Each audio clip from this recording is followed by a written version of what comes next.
کیا مالک انکل کے سامنے دہرا سکتی تھی؟ اتنے جذباتی کیسے ہو سکتے ہو قسام؟ یوں پرائے معاملوں میں الجھ کر مار پیٹ کرنا ہمارے خاندان کے بچوں کو زیب نہیں دیتا۔ یہ آواز قسام کی پھپھو کی تھی۔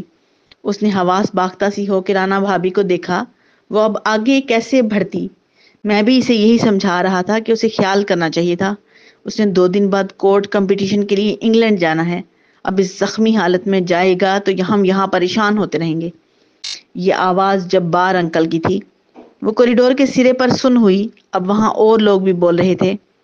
اب خدا جانے اصل معاملہ کیا ہے، جانے یہ کس نے کہا تھا۔ اس کا ماتھا ٹھنڈا ٹھار ہوا، لیکن اسے یقین تھا کہ وہ ان تمام لوگوں کے درمیان سے سر جھکا کے نہیں گزرے گی۔ پلیز آپ سب یہ ڈسکشن بند کریں۔ میں آپ سب کو کس طرح سمجھاؤں کہ عارف جس قسم کا ہے، فرض کریں کل کو وہ لڑکا سمن کے ساتھ بدتمیزی کرتا تو؟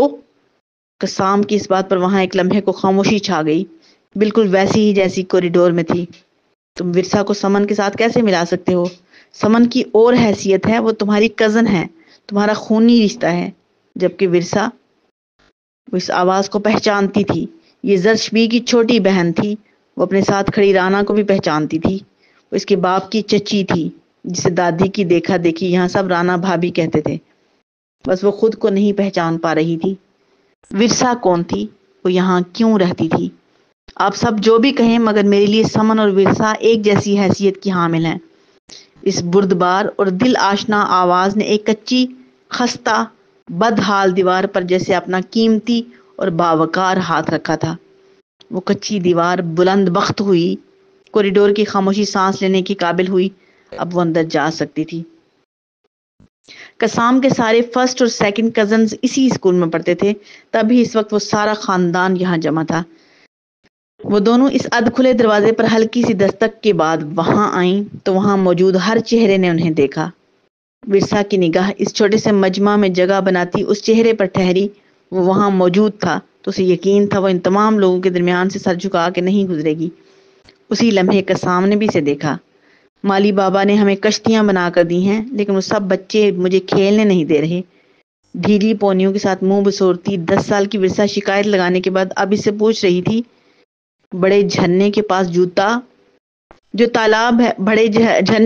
تالاب ہے کیا وہ صرف ولید لوگوں کا ہے؟ دونوں ہاتھوں میں کشتیاں پکڑے وہ اس سے کیا سننا چاہتی تھی؟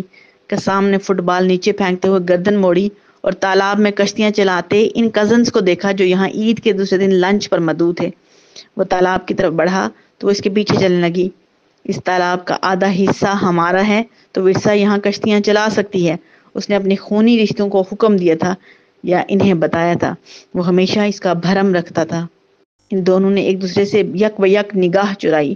اس کے چہرے پر نیلے اور سرخ نشان تھے۔ وہ وہاں ٹھہر کے اس کا حال تک نہیں پوچھ سکتی تھی۔ پھر وہ رانا بھابی کے ہمراہ ڈرائنگ روم کی جانب بڑھ گئی۔ وہ سب اسے یوں دیکھ رہے تھے جیسے سالوں پہلے آدھے تالاب میں درجن بھر کشتیاں چلاتے وہ بچے باقی آدھے تالاب میں تیرتی 2 کشتیوں کو حسد اور رشک سے دیکھتے رہے تھے۔